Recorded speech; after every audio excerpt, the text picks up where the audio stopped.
그러니까 어떻게 보면 IT 기반의 이 기술을 활용하는 것만으로도 이렇게 성급금을 몇백억 원 준다라는 것을 생각해보면 AI 시작계열 플랫폼 시장도 이제서 좀 가치를 인정받기 시작한 상황이다 라고 보시면 좋을 것 같습니다.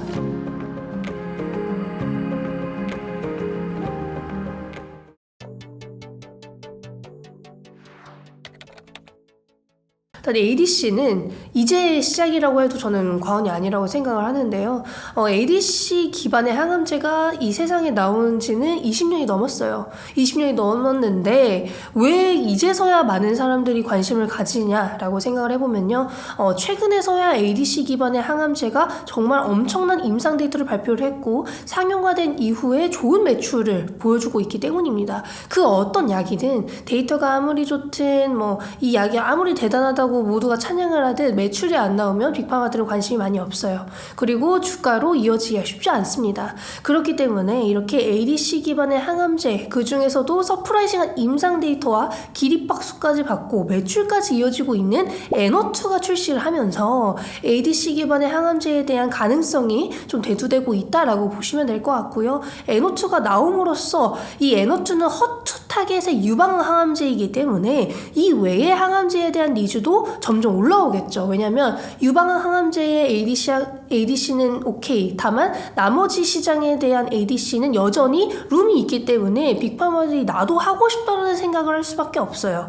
왜냐면 지금 ADC 기반의 항암제들 임상 데이터가 장난 아니거든요. 그러니까 기존 치료제들 대비 거의 30% 이상씩 다 개선이 되는 유효성을 보여주고 있기 때문에 ADC 기반의 항암제들에 대한 니즈는 계속될 거라고 보고 있습니다. 거기에 더불어서 최근에는 말씀드렸다시피 에너투처럼 허투 타겟이 아닌 다른 타겟, 그러니까 신규 타겟에 대한 니즈가 크기 때문에 레오캔바이오도 트랍2 ADC를 팔 수 있었던 거겠죠. 그래서 그런 것들을 생각해 보시면 이렇게 시장 전망치가 초반에 조금 올라가는 건 옛날에 이제 비만 치료제 처음 나오고 얼마 안 됐을 때랑 저는 비슷하다고 생각을 합니다. 그래서 이런 ADC 시장 한 번 더 올라갈 수 있고, 여기에 플러스 알파로 더 보셔야 되는 거는 면역 항암제와의 병용 투여입니다. 최근에 이제 머크도 키트루다의 병용 투여 파트너로 ADC를 언급한 만큼 ADC는 앞으로도 업사이드 충분하다라고 보시면 될 것 같습니다. 대표 기업은 이제 레오캔바이오죠. 아무래도 레오캔바이오인데, 레오캔바이오는 이제 ADC 플랫폼에 들어가는 링커부터 다 자체적으로 보유하고 있고, 실제로 빅파마들과의 계약을 여러 건 진행을 했죠. 이제 다케다, J&J 여러 건을 진행했기 때문에 이 플랫폼에 대한 유효성이 어느 정도 입증이 된 상황입니다. 거기에 더불어서 학회 업데이트를 굉장히 자주 해주는 기업이고, 올해 임상 데이터 발표 모멘텀도 많이 있습니다. 이제 레오캔바이오뿐만이 아니라 이제 ADC 플랫폼을 보유하게 된 기업들도 좀 있는데요. 이제 ABL 바이오나 혹은 이제 지노맨 컴퍼니 같은 경우에도 ADC 기반의 파이프라인을 보유하고 있는 기업들입니다.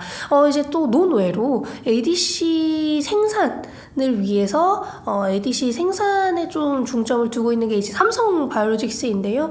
ADC 시장이 커질 것을 염두에 두고 삼성바이오로직스 또한 ADC 항암제나 ADC 기반의 치료제들을 나중에 생산하기 위해서 준비를 해놓은 상황이라고 보시면 될 것 같습니다. 여기서 되게 중요한 건요, 이 노보노디스크의 당뇨 치료제이자 비만 치료제인 GLP-1 유사체들이 심혈관 질환뿐만이 아니라 알츠하이머 치료제로서도 지금 효과를 보이고 있어요. 요즘 이 GLP-1 유사체가 만병통치약이라고 불리잖아요. 근데 이제 당뇨 치료제로 처음엔 승인을 받고, 그 다음에는 비만 치료제, 그 다음엔 이제 심혈관 질환까지 승인 여부를 오래 앞두고 있는데, 심혈관 질환에서 이 살 빠지는 것과 상관없이, 그러니까 이 비만도와는 상관없이 심혈관 질환의 중증도가 많이 떨어졌다라고 합니다. 그렇다라는 것은 이 비만 치료제로서의 효과가 아닌 이 심혈관 질환 치료제로서의 효과가 입증된 것이기 때문에 이 적응증 확장은 거의 확실시 됐다라고 보시면 될 것 같고요.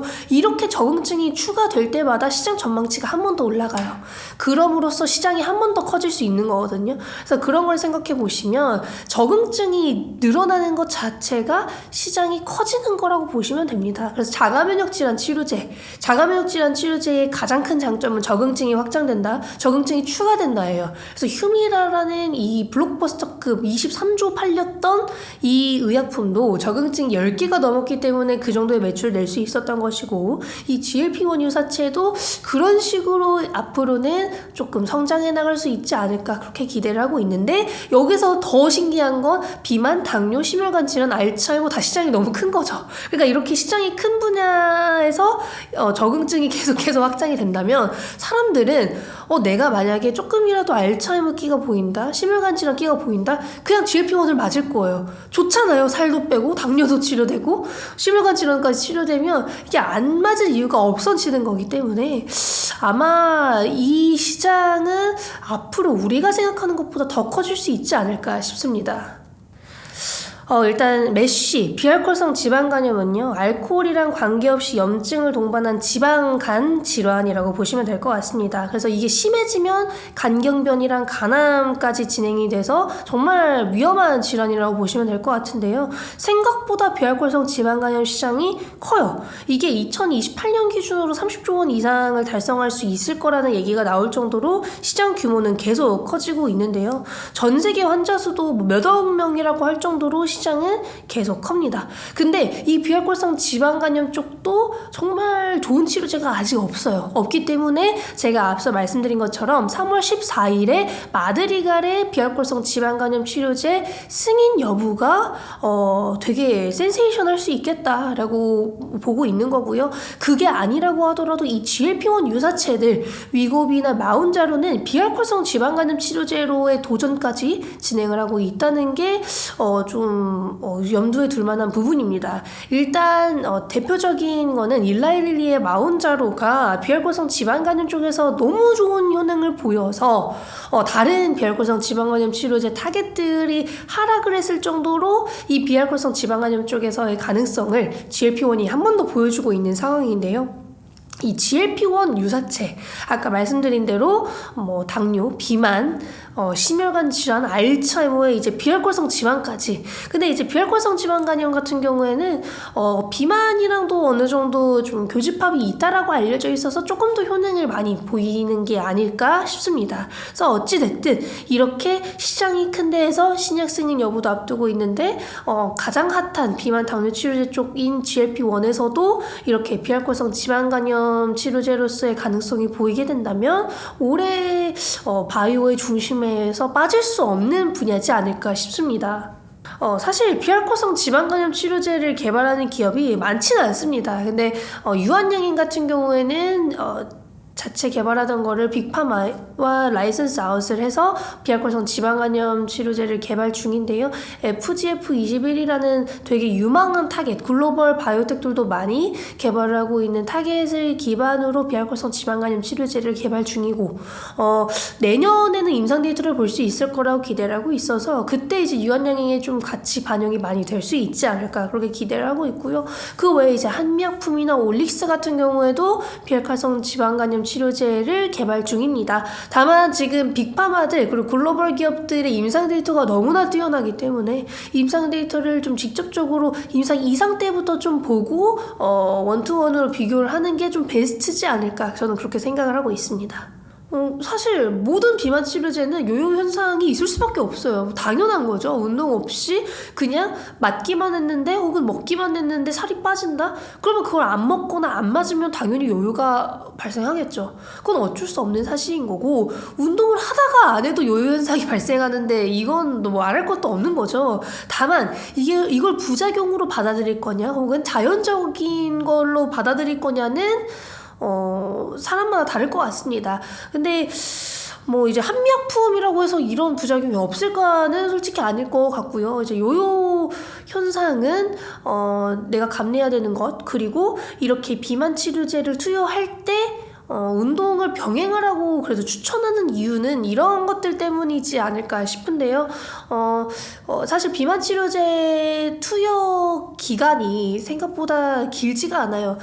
기본적으로 6개월 이상 투여를 해야 효능이 극대화되는데 이게 좀 가격대도 있고 이게 배에 계속 찔러야 되니까 많은 분들이 조금 꺼려 하시거든요. 근데 그런 걸 생각해 봤을 때 생각보다 이 요요 현상이 있는 이유는 이 투여를 지속하는 기간이 생각보다 길지 않아서라고 생각을 합니다. 생각보다 중단을 하시는 분들이 계셔서 그런 것 같은데, 그런 것들을 고려한다고 하더라도 당연히 비만 치료제, 당뇨 치료제로서의 효능이 너무나 뛰어나서 뭐 요요 현상은 부작용이기보다는 그냥 자연적인, 그러니까 내 몸이 어쩔 수 없이 반응을 하는 것이다 라고 보시는 게 맞을 것 같습니다. 근데 이것보다는 막 한때 유럽에서 뭐 자살 충동 얘기가 나왔었잖아요. 근데 그 부분은 인과관계 없음으로 어느 정도 판명이 났기 때문에 그 부분은 우려 안 하셔도 되고, 오히려 부작용보다는 작용만작용이라고 할 수 있는 뭐 메스꺼림, 울렁거림 혹은 구토가 오히려 저는 부작용에 가깝다고 생각을 하는데, 이 비만 치료제들이 결국에는 포만감을 유도하고 그렇기 때문에 먹지 않게 유도를 하는 게 메인이라서 이 메스꺼림은 어쩔 수 없는, 이것 또한 부작용보다는 자연적인 것. 다만 인식을 하는 사람에 따라서 이제 부작용이라고 생각하실 수도 있겠다라고 보시면 그게 가장 맞을 것 같습니다. 이제 알츠하이머 치료제인 레카네맙이 올해 국내에 들어올 수 있을 거라는 얘기가 있어요. 그렇게 되면 우리나라에 들어오면서 출시되면서 한 번 더 알츠하이머 시장이 저는 떠오를 수 있을 거라고 기대를 하고 있거든요. 실제로 올해 1분기에 일라일릴리의 도나네맙 그리고 레카네맙의 유지요법인 레카네맙 SC제형이 상반기에 승인 여부가 나오게 됩니다. 그렇게 되면 알츠하이머 시장이 한 번 더 조금 커질 수 있을 거라고 기대를 할 수 있는데, 작년에 레카네맙이 정식 승인이 됐는데도 알츠하이머 시장이 지지부진했어요. 왜냐하면 아두카누맙이 초반에 너무 실패를 두드러지게 보여준 것도 있었고, 두 번째는 레카네맙이 너무 비싸요. 너무 비싼데 보험 등재가 돼도 비쌉니다. 사실 이게 뭐 몇백만 원도 말이 안 되는데 몇천만 원이었잖아요. 근데 몇천만 원에서 보험 등재가 돼서 몇백만 원이라고 하더라도 비쌉니다. 그래서 그렇게 비싼 것, 근데 더 문제는 진단조차 비쌌던 거예요. 그러니까 이 치료제를 내가 처방을 받으려면 진단을 받아야 되는데 진단이 비싼 거죠. 이 진단이 보험 등재가 작년 말부터 됐어요. 그래서 이 진단, 치료제의 보험 모두 이제 작년부터 조금 다 이제 완화가 되고 확장이 되고 있는 상황이라서 이런 것들이 올해는 조금 매출까지 살짝은 이어질 수 있지 않을까. 거기에다가 도나네맙의 승인 여부, 레카네맙 SC제형의 승인 여부까지 반영이 된다면 알츠하이머 시장이 올해는 작년보다는 빛을 볼 수 있겠다라고 저는 기대를 하고 있는 상황이고, 작년에 뇌질환 기반 기업들이 구조조정을 되게 많이 했거든요.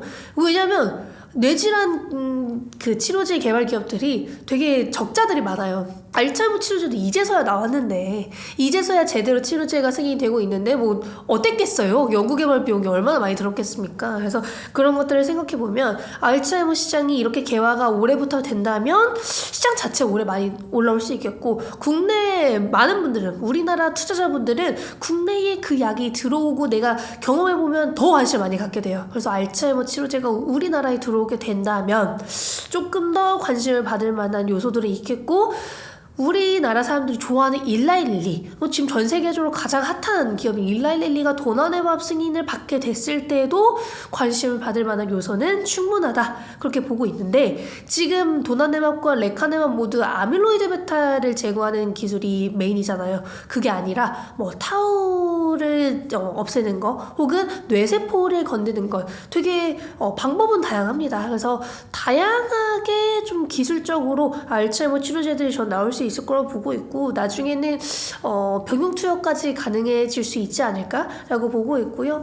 우리나라 기업들 중 대표적으로 뇌질환을 하고 있는 기업은 이제 ABL 바이오가 있는데, 아시겠지만 이제 ABL 바이오는 두꺼운 뇌혈관 장벽을 뚫어주는 플랫폼을 보유하고 있어요. 그러니까 BBB 셔틀이라고 해서 블러드 브레인 베리어, 그러니까 뇌혈관 장벽을 뚫어주는, 뇌혈관 장벽이 두꺼워서 약들이 투과하기가 쉽지 않습니다. 근데 그 장벽에 붙어서 그 장벽을 열어주는 키가 ABL 바이오의 플랫폼이고, 그 키로 뇌혈관 장벽을 열어주면 이제 그 뇌 질환을 타겟할 수 있는 물질이 그 투과가 되는 거죠. 그래서 그 플랫폼을 보유하고 있어서 그 플랫폼이 나중에는 이런 뇌질환 기업들과 다 좀 커넥션이 있어서 파이프라인을 추가적으로 개발할 수 있지 않을까. 그리고 실제로 지금 파킨슨 치료제도 그런 식으로 개발을 하고 있기 때문에 이런 기업들이 나중에 좀 유망하게 병용 투여 파트너나 혹은 자체 파트너로서 좀 빛을 볼 수 있을 거라고 기대를 하고 있습니다.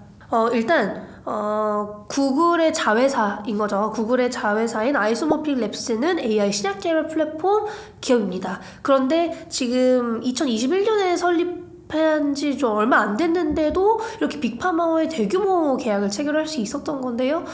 여기서 좀 다른 기업들과는 다른 부분은 이렇게 큰 기업들의 경우 생각보다 작은 바이오텍들과도 계약을 많이 하는데 되게 유일하게 빅파마들과의 계약으로 시작을 한 게 이제 구글인 거죠. 근데 이렇게 빅파마와 계약을 한 것도 되게 저는 신선했는데 총 계약 규모도 꽤 컸습니다. 물론 아직 선급금은 몇백억 단위이기 때문에 몇백억 원 단위이기 때문에 크진 않습니다만 초반 계약부터 이렇게 크게 시작을 했다는 것이 지금 AI 신약 개발 플랫폼에 대한 니즈가 엄청나다라는 걸 입증시켜 준 거라고 보고 있는 거고요. 이렇게 일라일리처럼 최근에 정말 잘하고 있는 기업이 AI 신약 개발 플랫폼 계약을 계속해서 한다는 것만으로도 이렇게 AI 신약 개발 플랫폼이 앞으로 얼마나 이 바이오 시장에 큰 역할을 할 수 있을지에 대해서 알 수 있었던 계기인 것 같습니다. 일라이릴리가 이렇게 구글의 자회사인 아이소모픽 랩스와만 계약을 한 게 아니라 다른 바이오 기업들 한 4-5군데 AI 신약 개발 플랫폼 기업 4-5군데랑 계약이 되어 있거든요. 그만큼 물질 발굴에 대한 니즈가 엄청난 상황이고 신약 개발을 위해서는 이렇게 플랫폼을 활용하는 게 요즘에는 베스트다라는 걸 보여주고 있는 것 같습니다. 네, 이렇게 AI 신약 개발 플랫폼 계약의 경우에는 물질을 발굴하고 그 물질이 임상 진전이 될 때마다 말순을 받는 구조이기 때문에 이런 계약이 쌓일수록 이런 계약이 쌓이면서 임상이 진입하는 파이프라인이 많아질수록 계약 규모가 커지거든요. 초반 계약이 이 정도 사이즈면 나중에는 정말 아이소모픽 랩스가 정말 더 큰 대규모 계약, 그러니까 선급금만 1,000억 원 이상에 달하는 계약을 할 수 있는 기업으로 자리를 잡을 것 같습니다. 그리고 이 계약을 보실 때 그냥 일반 바이오 계약이라고 생각을 하시면 안 되는 게요. 아직 물질을 찾아낸 것도 아니고 물질을 찾아서 그 물질을 판 게 아니에요. 플랫폼 계약을 한 겁니다.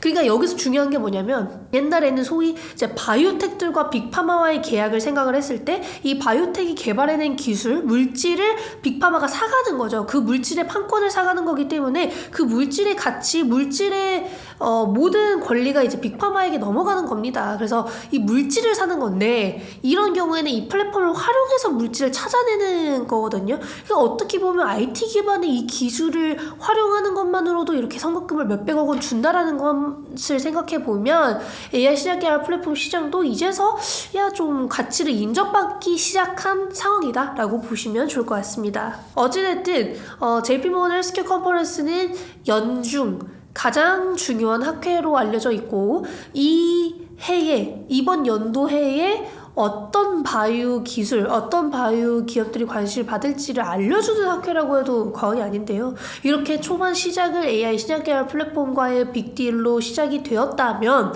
이 AI 쪽이 올해 중요한 역할을 할 수 있을 거라는 데에는 의견이 없을 것 같습니다. 원래는 엔비디아나 이런 AI 신약 개발 플랫폼 기업들이 전 세계적으로 좀 그래도 어느 정도 있기 때문에 이 기업들의 실적 발표나 이 기업들의 주가가 오르면 국내 관련 기업들이 좋은 영향을 많이 받았었어요.